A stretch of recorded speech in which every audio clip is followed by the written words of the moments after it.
Bonjour, nous voici dans un autre chapitre de l'organisation d'entreprise. Alors, dans ce nouveau chapitre, nous allons traiter la classification des entreprises. Pour cette classification, nous allons traiter deux parties. La première, c'est quels sont les critères sur lesquels on se base pour faire cette classification. Et la deuxième partie, on verra la classification des entreprises. Allons-y.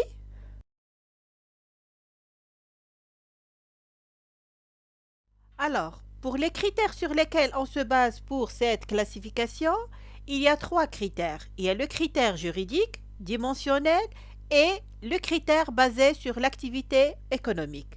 Nous allons voir un par un tout de suite.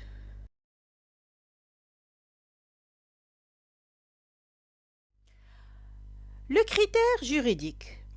En fonction de là où des personnes qui détiennent le capital et les objectifs retenus par l'entreprise, on peut distinguer deux types d'entreprises. D'une part, il y a les entreprises publiques et d'autre part, il y a les entreprises privées. On peut parler d'entreprises publiques quand le capital est détenu totalement par l'État ou bien par les collectivités publiques. Par contre, on parle d'entreprises privées lorsque le capital il est détenu par des particuliers et on peut distinguer dans ce type d'entreprise, c'est-à-dire les entreprises privées, deux catégories. Il y a les entreprises individuelles et il y a les sociétés.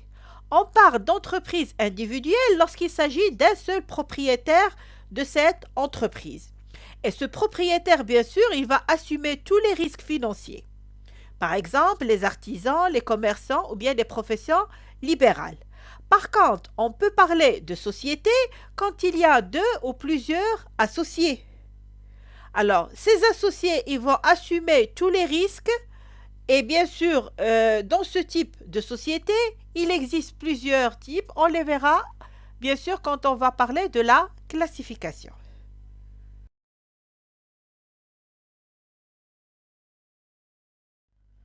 Alors, le critère dimensionnel. Pour la dimension, ce n'est autre que la taille d'entreprise. Et quand on parle de la taille d'entreprise, est-ce qu'il s'agit d'une petite, moyenne ou grande entreprise? Bien sûr, il y a des sous-critères pour déterminer la dimension de l'entreprise. Tout d'abord, il y a le chiffre d'affaires. Ce critère, il permet, par comparaison avec ses concurrents, de mesurer la part de marché de l'entreprise. Deuxième critère, c'est la valeur ajoutée. القيمة المضافة. Elle permet de mesurer la richesse créée. Il y a aussi le critère de l'effectif. L'effectif, bien sûr, c'est-à-dire combien il y a de personnes qui constituent le personnel de l'entreprise. Et il dépend bien sûr des contraintes de la fonction productive. Un autre critère, ce sont les capitaux propres. Et les capitaux propres, ils mesurent les fonds apportés par les propriétaires. Et enfin, le résultat de l'entreprise. Et c'est le dernier critère de la dimension. Il traduit la performance de l'entreprise, mais il dépend de l'application de règles fiscales et comptables.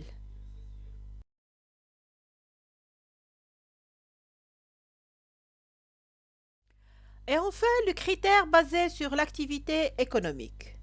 Selon la nature de leur activité, les entreprises y sont aussi classées soit par branche, soit par secteur.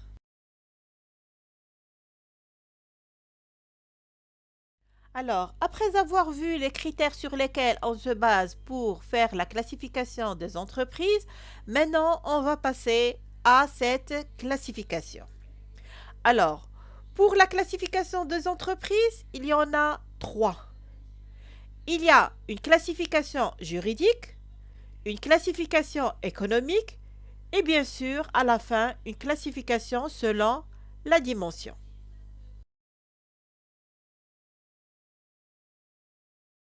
Alors, classification juridique.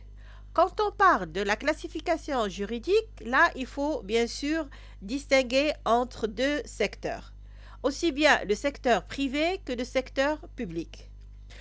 On va commencer tout d'abord par les entreprises privées. Alors, les entreprises privées, ils peuvent être soit individuelles, soit des sociétés, soit des coopératives. تعاونيات. Alors, pour l'entreprise individuelle, elle appartient en totalité à une seule personne qui va assurer la gestion et la direction de son entreprise.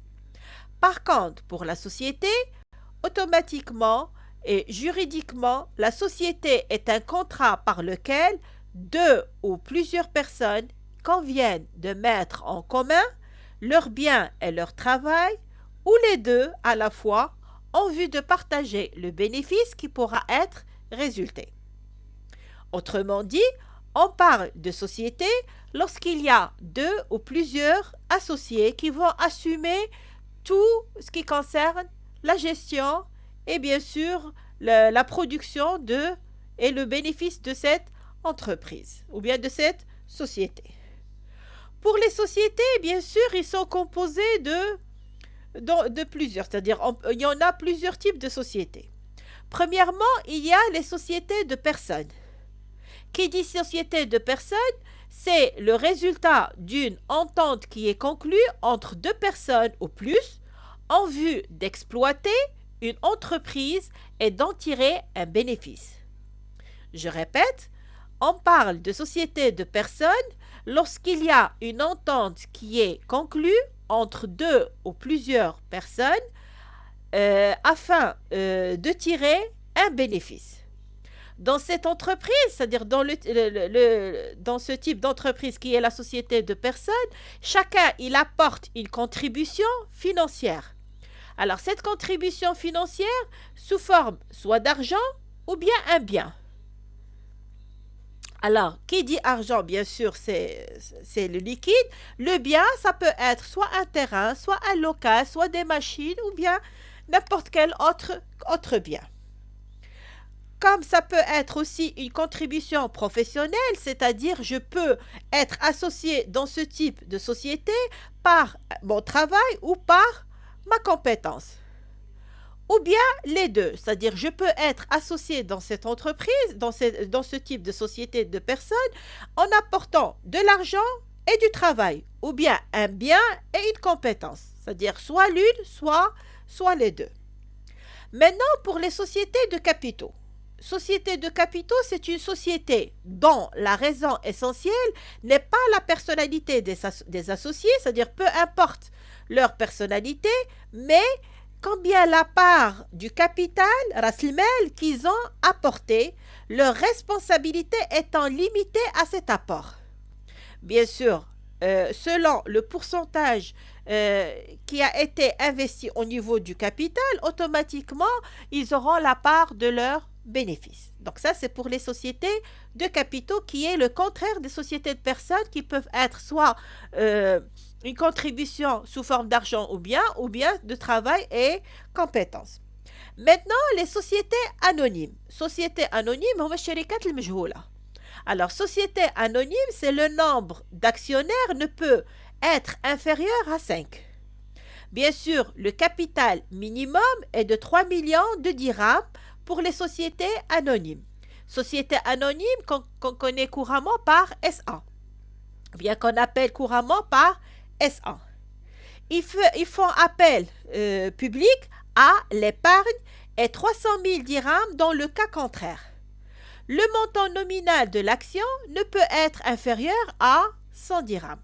Bien sûr, le capital, il est constitué d'un ensemble des actions et chaque action, sa valeur nominale, elle doit être, le minimum, ça doit être 100 dirhams. Maintenant, les sociétés à responsabilité limitée, la SARL.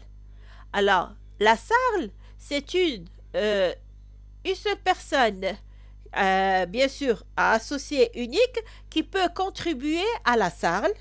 Le nombre maximum d'associés ne peut dépasser 50 et le montant du capital social ne peut être inférieur à 10 000 dirhams. Le montant nominal de l'action, il est supérieur à 10 dirhams. Maintenant, la coopérative, Ta'awuniya. La coopérative, bien sûr, c'est le contraire de la société, c'est-à-dire son but n'est pas de chercher un profit. Bien au contraire. Elle réunit des personnes qui désirent mettre en commun leur économie ainsi que leurs compétences pour une autosatisfaction. الاكتفاء الذاتي. Des besoins spécifiques, logement, consommation, habillement, etc., les études pour les enfants, etc. C'est-à-dire, le but de la coopérative, c'est le contraire de la société. Si la société ou bien l'entreprise, il cherche un bénéfice, à la fin, pour la coopérative, non. C'est-à-dire, son but principal, c'est de chercher une autosatisfaction. Et je répète, l'autosatisfaction, c'est ce qu'on appelle en arabe la al-iktifa ad-dati. Ils peuvent exercer, c'est-à-dire la coopérative, elles peuvent exercer une activité qui est lucrative, par exemple l'artisanat. Maintenant, pour les entreprises du secteur public. Pour les entreprises publiques, ce sont des entreprises qui appartiennent en totalité à l'État, c'est-à-dire leur capital, il appartient à l'État, c'est-à-dire l'État, elle détient l'intégralité ou bien la totalité du capital, le pouvoir de gestion et de la décision. Bien sûr, dans ce type d'entreprise, c'est-à-dire les entreprises publiques, il y a aussi les entreprises semi-publiques. Semi-publiques, ça veut dire à moitié public. Qui dit semi-public, automatiquement au niveau du capital, c'est à moitié, c'est-à-dire le capital à moitié, une partie il appartient à l'État, une partie au secteur privé. Donc ce sont des entreprises qui sont contrôlées par les pouvoirs publics au niveau du choix des investissements, du niveau des prix, de la politique de l'emploi, mais où des personnes privées participent au financement et ou à la gestion de cette entreprise.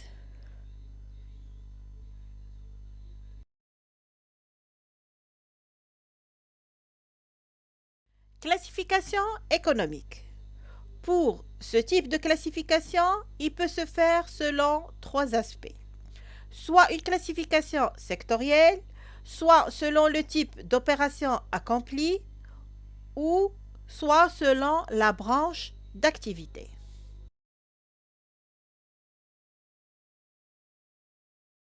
Alors, classification sectorielle qu'on appelle aussi par secteur.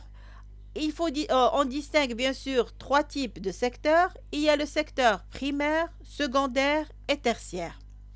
Quand on parle de secteur primaire, c'est lorsque les entreprises ils utilisent à titre principal un facteur naturel.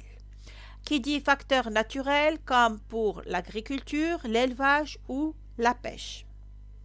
Par contre, pour le secteur secondaire, il y a une transformation, ou bien on parle de transformation. Et qui dit transformation, automatiquement, d'une matière première, madda awaliya, qu'on va transformer en produit fini. Il a mentouj kham le raitba, bien sûr, qu'on va vendre par la suite.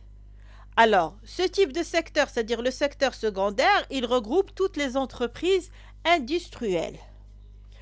Pour le secteur tertiaire, il regroupe bien sûr les entreprises prestataires de services qui nous donnent des services. Sa composition, elle est très hétérogène car il regroupe tout ce qui n'appartient pas aux deux autres secteurs, à savoir les activités de distribution, quand on parle de distribution, de transport, de loisirs, de crédit, d'assurance, etc. C'est-à-dire tout type de services.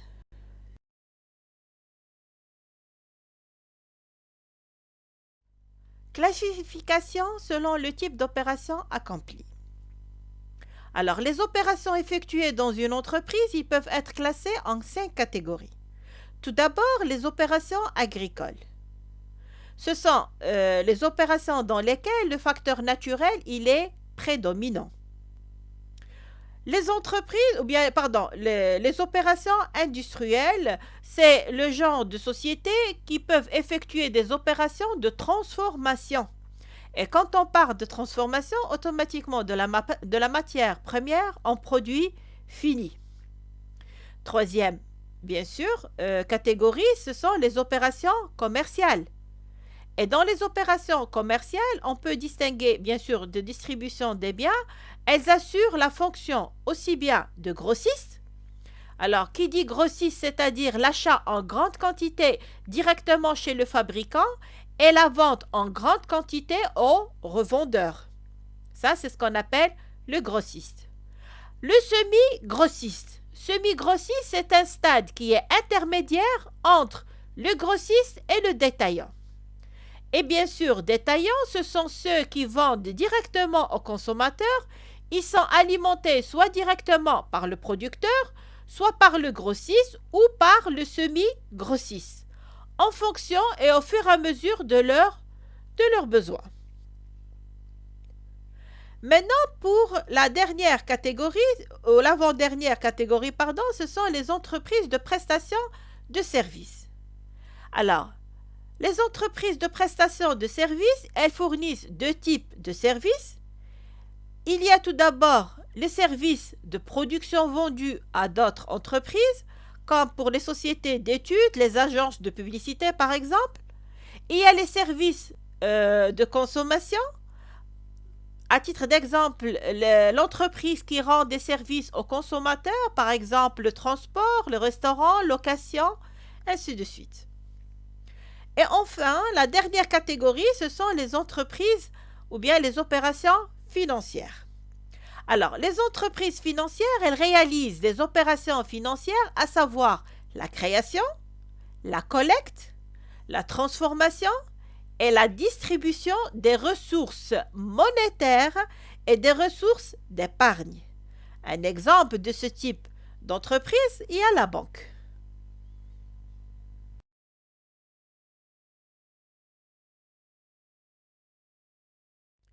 Classification selon la branche d'activité. Alors, à la différence du secteur qui rassemble des activités variées, la branche ne regroupe que les entreprises qui fabriquent à titre principal la même catégorie de biens et les entreprises de l'industrie, pharmaceutique ou bien industrie.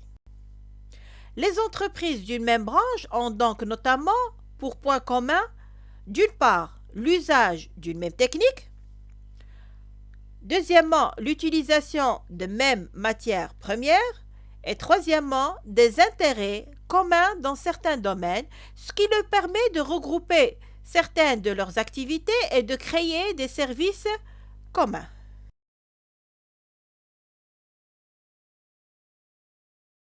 Alors, dernière partie de ce chapitre, c'est la classification selon la dimension. Et je répète, quand on parle de la dimension, automatiquement on parle de la taille de l'entreprise, est-ce petite, moyenne ou grande. Bien sûr, les entreprises, ils ont des tailles différentes. Selon sa dimension, l'entreprise va du simple atelier jusqu'à la grande entreprise. Premier critère de ce type de classification, c'est l'effectif du personnel employé. Quand il s'agit de 1 jusqu'à 10 salariés, là, on parle de petites entreprises.